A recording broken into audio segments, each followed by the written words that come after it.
हमारी अनन्य पुकार कभी भी व्यर्थ नहीं जाती। हम में होना चाहिए द्रौपदी जैसा विश्वास और गजराज जैसी निष्ठा, और सबसे बढ़कर हम में प्रहलाद जैसी आस्तिकता होनी चाहिए, जिसके वचन को सत्य करने के लिए भगवान नरसिंह रूप से खम्भ में से प्रकट हुए। विपत्ति, कष्ट, ऐसा स्थिति, अमंगलमय और अन्याय तभी तक हमारे सामने हैं जब तक हम भगवान को विश्वास पूर्वक नहीं पुकारते। एक छोटे से उदाहरण के द्वारा समझिए। एक बार किसी घर में गुंडे घुस गए तो उन गुंडों ने उस घर का जो मुखिया था उसको पकड़ लिया, और दो गुंडों ने उसकी स्त्री को पकड़ लिया और उसके साथ बलात्कार करने की कोशिश की। दोनों पति पत्नी निसहाय थे, असहाय थे। तो तभी पत्नी ने आर्त होकर रो रो कर भगवान को पुकारा। उसको जो है द्रौपदी की याद आ गई। बस तत्काल ही वे दोनों गुंडे उन दोनों को छोड़ करके और आपस में झगड़ने लगे। एक ने दूसरे को छुरा मार दिया और उसके गिरते ही पति पत्नी को छोड़कर शेष गुंडे भाग गए। इस बीच में पत्नी को कंधे पर उठाकर पति को बचाकर भाग निकलने का अवसर मिल गया। भारत की सती देवियाँ आज द्रौपदी की तरह भगवान को पुकारें तो भगवान कहीं गए नहीं हैं। वे तुरंत किसी भी रूप में प्रकट होकर सती देवियों के सारे दुख हर लें और उसी क्षण से उनको दुख पहुंचाने वालों के विनाश की भी गारंटी मिल जाए।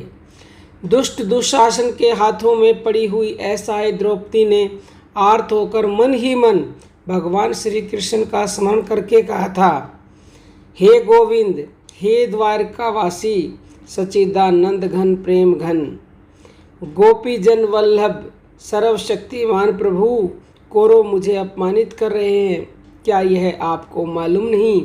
हे नाथ, हे रामानाथ, हे वज्रनाथ, हे आरती नाशन जनार्दन, मैं कौरवों के समुद्र में डूबी जा रही हूँ, आप मेरा उद्धार कीजिए। हे कृष्ण, हे कृष्ण, हे महायोगी, हे विश्वात्मा और विश्व के जीवनदाता गोविंद, मैं कौरवों से घिरकर संकट में पड़ गई हूँ, आपके शरण हूँ, आप मेरी रक्षा कीजिए।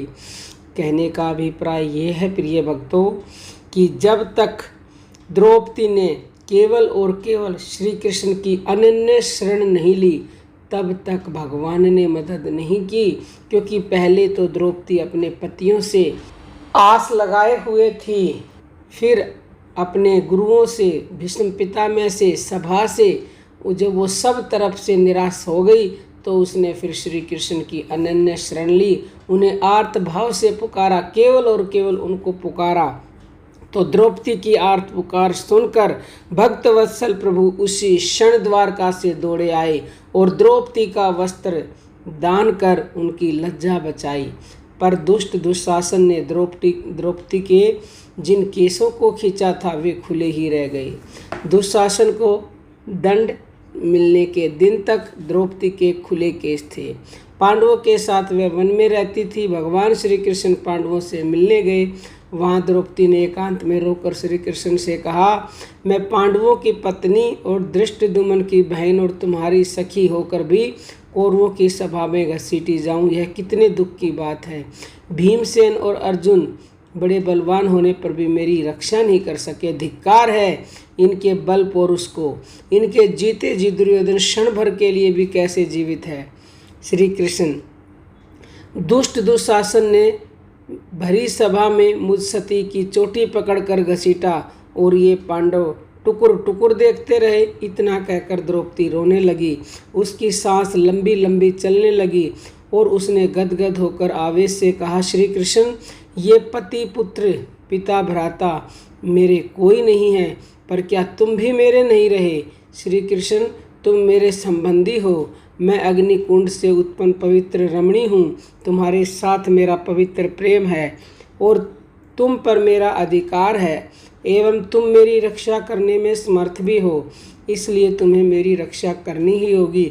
तब श्री कृष्ण ने रोती हुई द्रौपदी को आश्वासन देकर कहा था, कल्याणी, तुम जिन पर क्रोधित हुई हो उनकी स्त्रियां भी थोड़े दिनों में अर्जुन के भयानक बाणों से कटकर खून से लथपथ हो जमीन पर पड़े हुए अपने पतियों को देखकर तुम्हारी ही भांति रुदन करेगी। मैं वही काम करूंगा जो पांडवों के अनुकूल होगा। तुम शोक मत करो, मैं तुमसे प्रतिज्ञा करता हूँ कि तुम राज रानी बनोगी। चाहे आकाश फट पड़े, हिमालय टुकड़े टुकड़े हो जाएं, पृथ्वी चूर चूर हो जाए और समुद्र सूख जाए, परंतु द्रौपदी मेरी बात कभी असत्य नहीं होती। तो ये द्रौपदी के दुखों का नाश करने वाले भगवान आज भी कहीं चले नहीं गए हैं, वो आज भी यहीं हैं। लेकिन हम द्रौपदी की तरह पुकारते नहीं। अगर द्रौपदी की तरह पूरे श्रद्धा विश्वास से और उन्हीं का केवल आश्रय लेकर उन्हें पुकारें तो निश्चित ही हमारी मदद करने भी भगवान अवश्य ही तत्क्षण आएंगे। जय श्री कृष्ण प्रिय भक्तों।